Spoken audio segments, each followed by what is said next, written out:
नमस्कार किसान साथियों। दिसंबर का महीना लगभग बीत चुका है। जनवरी शुरू होने वाली है, नया वर्ष आने वाला है। सबसे पहले तो समय से पहले आप सभी को नव वर्ष की हार्दिक शुभकामनाएं। और 2025 में कौन सी ऐसी सब्जी वर्गीय फसलों की हमें खेती करनी चाहिए, क्या लगानी चाहिए कि आने वाले समय में हमें उससे शानदार रेट मिले। हमें अगर कुछ अच्छा काम करना हो ना, तो उस सब्जी वर्गीय फसल से जो भी मुनाफा है उससे हम कुछ अच्छा काम कर सकें। किसान के ऊपर बहुत सारी कर्ज होती है तो उसको भी उतारा जा सकता है अगर हम जनवरी के महीने में कुछ ऐसी चुनिंदा सब्जी वर्गीयों की खेती करते हैं तो। बहरहाल अगर आप नए किसान हैं ना और आप चाहते हैं सब्जी वर्गीय फसल की शुरुआत करना, तो जनवरी के महीने में थोड़ी सी ये रिक्सी महीना होती है, हालांकि रिवार्डेड भी होती है। जो भी किसान बंधु जनवरी के महीने में कोई सब्जी वर्गीय फसल लगाते हैं तो उससे मुनाफा ज़्यादा जनरेट करते हैं। लेकिन देखना ये होगा ना कि टेम्परेचर इस साल अभी तक जो हाल है उत्तर भारत की कड़ाके की ठंड जो पड़ती है ना, वो अभी तक पड़ी नहीं है। हो सकता है कि इसकी ड्यूरेशन आगे बढ़ जाए। तो मैं जो सब्जी वर्गीय फसल की रिकमेंड करूंगा आपको, अगर कड़ाके की ठंड जनवरी में पड़ रही हो तो उसको थोड़ा सा आप आगे बढ़ा दें। नहीं तो 15 जनवरी के बाद से आप जितनी भी मैं सब्जी वर्गीय फसल का नाम लूँगा वो आप लगा करके अच्छा मुनाफा कमा सकते हैं। तो इसमें सबसे पहले जो सब्जी वर्गीय फसल की जिसमें बात करूँगा ना, वो है ओकरा, यानी कि भिंडी की खेती। बहुत ही अच्छी कमाई देती है, मेरी फेवरेट है। और भिंडी की खेती जनवरी के महीने में अगर बेड बना करके किया जाए या फिर समतल भूमि पे भी किया जाए, ताकतवर मिट्टी होनी चाहिए। मिट्टी की प्रिपरेशन, मिट्टी की तैयारी अच्छे तरीके से करें। चाहे आपको जो भी सब्जी वर्गीय फसल लगानी हो, आप मिट्टी की तैयारी करते वक्त ना अच्छे तरीके से जुताई लें। एकड़ में आप 5-6-7 ट्रॉली तक सड़ी हुई गोबर का प्रयोग करें। इसके अलावा आप सड़ी हुई गोबर के साथ में माइक्रोराइजा डाल दें खेत में अपने। माइक्रोराइजा का प्रयोग बहुत सारे किसान बंधु, बहुत सारे लोग रिकमेंड कर रहे हैं कि यूरिया के साथ में मिला करके डालें, लेकिन यूरिया के साथ में माइक्रोराइजा नहीं दिया जाता है। आप माइक्रोराइजा किसी भी फसल में डालें, आप विदाउट रासायनिक खाद का प्रयोग करेंगे, उसका रिजल्ट काफ़ी बढ़िया मिलता है। अच्छे तरीके से मिट्टी की तैयारी करने के बाद बेड प्रिपरेशन करें। बेड बना करके आप उसमें जो ओकरा भिंडी के जो बीज आते हैं ना, अच्छी क्वालिटी का प्रयोग करें, हाइब्रिड बीज का प्रयोग करें। अब होता क्या है ना, जो हम बरसाती भिंडी लगाते हैं उसके अपेक्षा अभी के समय में जो हम भिंडी लगाएंगे ना, उसकी बीज ज़्यादा लगती है। तो थोड़ी सी बीज की मात्रा बढ़ाएं, थोड़ा उसको घना रखें, क्योंकि छोटे से ही जब पौधा छोटा रहता है तभी से वो फलन में आ जाता है। तो शुरुआती दिनों में अच्छी कमाई किसान बंधु को हो जाती है।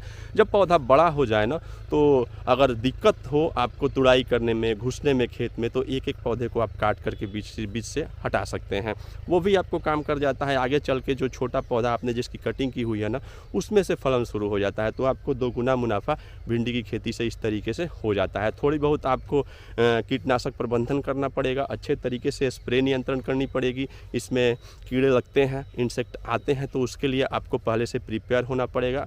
आप भिंडी के बारे में एक संपूर्ण डिटेल वीडियो मैं अपने चैनल पे अपलोड कर दूंगा, आप उसको देख करके किस तरीके से इंसेक्ट पे कंट्रोल किया जाए, आप उसको देख करके आसानी से आप इंसेक्ट पे कंट्रोल पा सकते हैं। दूसरी जो मेरी फेवरेट फसल है ना, वो है आपको बेल वर्गीय फसल है करेले की खेती। करेले की खेती से भी किसान बंधु बहुत बढ़िया इनकम जनरेट कर सकते हैं। आप करेले के लिए भी अच्छी तरीके से बेड प्रिपरेशन करें, बढ़िया से आप इसकी भी बुआई करें, मिट्टी की तैयारी अच्छे तरीके से करें। और अच्छी वैरायटी की एक आपको वाइट करेला भी आता है, उसको भी आप लगा सकते हैं। मार्केट में जाएं, अच्छी कंपनी की अच्छी बीज लेकर के आएँ और उसको आप अपने खेतों में लगाएं, तो आप पाएंगे कि उसका परिणाम बहुत अच्छा होता है। करेले से किसान बंधु काफ़ी बढ़िया मुनाफा जनरेट कर लेते हैं और काफ़ी कम खर्चों में। इसमें ज़्यादा कुछ स्प्रे का खर्चा नहीं आता। थोड़े से इसमें फल छेदक कीट लगते हैं, माहू और चेपा का प्रकोप होता है, लेकिन उसके लिए आपको हल्की फुल्की इंसेक्टिसाइड से आपका काम चल जाता है। अगली जो फसल है ना, वो है आपको लौकी की खेती। लौकी की खेती से भी किसान शानदार मुनाफा जनरेट अभी भी कर रहे हैं, आने वाले समय में भी उससे बढ़िया मुनाफा कमाएंगे। लौकी आपको एक समर सीजन में लगता है, रैनी सीजन में लगता है, विंटर के सीजन में भी लौकी लगता है। लेकिन जो जनवरी में आपको लौकी की खेती होगी ना, वो समतल भूमि पे करेंगे, मचान विधि से नहीं, समानांतर भूमि पे करें। आप अपने एरिया के हिसाब से जिस वैरायटी का डिमांड वहाँ पे ज़्यादा होना, जिस तरीके की लौकी वहाँ के मार्केट में जल्दी बिक जाती हो, वैसी लौकी के बीज का चुनाव करें और उसको आप लगाएंगे। इसमें इंसेक्ट भी ज़्यादा नहीं आते, थोड़े बहुत थ्रिप्स का अटैक होता है, उसके लिए फिप्रोनिल और आपको एसिटामिप्रिड जैसी दवाएं पर्याप्त होती है। और उसका प्रयोग करके अगर आपको लगे कि आपके खेत में नीमाटोड्स का अटैक हो सकता है ना, नीमाटोड्स मौजूद है, तो पहले से उसके लिए नीम की खल्ली या फिर नीम का तेल, जो भी खाद खल्ली का प्रयोग कर रहे हैं ना, आप उसके साथ मिला करके अपने खेतों में नीमाटोड्स का एकमात्र एक ही विकल्प है ना, नीम का तेल और नीम की खल्ली। कार्बोफुरान या फिर क्लोरोपाइरीफॉस जैसी दवाओं से नीमाटोड्स का निवारण नहीं हो सकता है। तो इस तरीके से आप अपने खेत की तैयारी करके चाहे भिंडी बोएं या फिर लौकी बोएं, अगर नीमाटोड्स का इशू लगे तो आप अपने खेत में नीम की खल्ली और नीम का तेल का प्रयोग जरूर करें। इसके अलावा आप अपने खेत में नेनुआ लगा सकते हैं। नेनुआ भी आपको अच्छा इनकम दे देती है। अगर अर्ली शुरुआत में ही अगर मार्केट में चली जाए ना, तो नेनुआ से भी किसान बंधु बढ़िया इनकम कमा सकते हैं। खास करके ऐसे अगर आपके पास मतलब बैगन की फसल भी हो तो आप इसमें उसकी इंटरक्रॉपिंग भी कर सकते हैं। तो नेनुआ की फसल से भी आप बढ़िया इनकम कमा सकते हैं। इसमें खर्च बहुत कम आता है, इंसेक्ट बहुत कम लगते हैं। आपको सिर्फ और सिर्फ थोड़ा बहुत फंगस का ध्यान देना पड़ेगा और हल्की फुल्की इंसेक्ट जिसमें फ्रूट बोरर आते हैं थोड़ा बहुत, उसके लिए आपको अगर एक बार स्प्रे कर देते हैं तो 15 दिन 20 दिन आराम से उसका प्रभाव खेत में देखने को मिलता है। सबसे ज़्यादा अगर इनकम देने वाली इस साल कोई फसल है ना, तो शुरुआत में आपको गोभी की फसल ने बहुत बढ़िया इनकम दिया था। और अभी की मार्केट की स्थिति ये है कि गोभी का रेट थोड़ा डाउन हो गया है, लेकिन फिर भी अभी गोभी का जो साइज़ होता है ना काफ़ी बड़ा होता है। इस वक्त खर्च काफ़ी कम लगता है खेत में, तो अगर किसान को थोड़ी कम रेट भी मिल रही है ना, तो उससे भी किसान को नुकसान नहीं हो रहा। आने वाले समय में ऐसा अनुमान है कि फिर से एक बार गोभी का रेट तेज हो सकता है, तो आप जनवरी में गोभी की खेती भी कर सकते हैं। गोभी से भी बढ़िया इनकम कमा सकते हैं। मिर्च की फसल एक ऐसी फसल है जिससे किसान बंधु हर साल बहुत बढ़िया इनकम कमाता है, बहुत अच्छा इनकम जनरेट करता है। मिर्च की फसल आप अगर आपके पास नर्सरी तैयार है तो अच्छी बात है, नहीं तैयार है तो आप अभी से नर्सरी की प्रबंधन कर सकते हैं। और नर्सरी प्रबंधन करने के बाद 25-30 दिन में नर्सरी आपकी तैयार हो जाएगी, तो उसके पश्चात आप अपने खेतों में उसको लगा लें। उसके अलावा टमाटर भी बहुत बढ़िया फसल है। टमाटर जनवरी के महीने में लगा करके आप उससे बढ़िया इनकम जनरेट कर सकते हैं।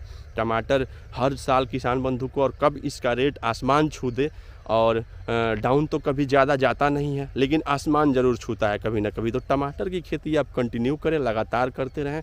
ये कर्ज उतारने वाली खेती है, ये ऐसी खेती है जिससे आपका सपना पूरा हो सकता है। इसके अलावा टमाटर के अलावा आप अपने खेत में लगा सकते हैं तरबूज की खेती कर सकते हैं। तरबूज पिछले साल तरबूज की जो स्थिति थी ना, उत्पादन थोड़ा कम जरूर था तरबूज का, लेकिन बेनिफिट काफ़ी ज़्यादा था किसानों को। विशेष करके उत्तर भारत की अगर बात करें तो दियर एरियाज में तरबूज की खेती काफ़ी ज़्यादा मात्रा में होती है। लेकिन उससे हट करके अगर समतल भूमि पे भी तरबूज की खेती की जाए तो इसमें बीमारी काफ़ी कम आता है। फ्रूट बोरर का अटैक तो आजकल हर फसल में ही हो रहा है, इसमें भी आपको फ्रूट बोरर का अटैक होता है, लेकिन इसके अलावा इसमें नामात्र की बीमारी आती है। हाँ, इसकी बुआई से पहले इसकी मिट्टी की तैयारी अच्छे तरीके से ज़रूर करना पड़ता है। खाद खल्ली आपको बहुत बढ़िया तरीक़े से हेवी डोजेस देने पड़ते हैं, क्योंकि इसका साइज़ जो होता है काफ़ी बड़ा होता है, मोटा होता है, और गर्मी में ये काफ़ी ज़्यादा इसकी डिमांड होती है। विशेष करके ये फ़ायदेमंद भी होता है, काफ़ी सारे न्यूट्रिएंट्स होते हैं इसमें, और गर्मी के महीने में ठंडक के लिए लोग इसको खाना पसंद करते हैं। तो तरबूज का रेट अगर 10 रुपये 5 रुपये भी रहा ना, तो वो किसान को माला माल कर देता है। एक ही बार तुड़ाई हुई, एक बार पिकअप भरो, मंडी ले जाओ और आसानी से बिक जाता है। तरबूज के अलावा आप ककड़ी खीरे का भी बुआई कर सकते हैं। ककड़ी और खीरा पूरे गर्मी भर इसकी डिमांड होती है। जनवरी में अगर आपने इसकी बुआई कर दी और जल्दी ये मार्केट में पहुंच गया ना, तो इससे बढ़िया रेट आपको किसी अन्य चीज़ में देखने को नहीं मिलेगा। और विशेष करके खीरे की जो अवधि होती है, ड्यूरेशन होती है, वो थोड़े कम दिन की होती है, लेकिन उतने दिन में ही इसका पैदावार काफ़ी बढ़िया हो जाता है।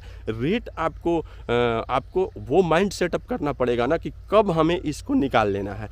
तो जिस हिसाब से आप इसकी बुआई करेंगे, जिस डेट में बुआई करेंगे, आपको 40 से 45वें दिन में आजकल हाइब्रिड वैरायटी जो आ रही है खीरे की, उसकी हार्वेस्टिंग शुरू हो जा रही है। तो उस तरीके से आप खीरे को प्लान करके अगर बुआई करें ना कि हमें इसकी तुड़ाई मार्च के मिड में ले लेना है या फिर अप्रैल के फर्स्ट वीक में ले लेना है, तो उस तरीके से आप खीरे की बुआई करें। मिट्टी की अच्छी तरीके से तैयारी करके आप खीरे की बुआई करें और देखें कि आपको कितना बढ़िया रिजल्ट देखने को मिलता है। इस तरीके से आप इन तमाम सब्जी वर्गीय फसलों की खेती करके अच्छा मुनाफा जनरेट कर सकते हैं। जानकारी कैसी लगी कमेंट में बताएंगे। वीडियो अच्छी लगी हो तो चैनल को सब्सक्राइब और वीडियो को लाइक ज़्यादा से ज़्यादा शेयर जरूर करेंगे। मिलते हैं अगले वीडियो में, तब तक के लिए जय हिंद।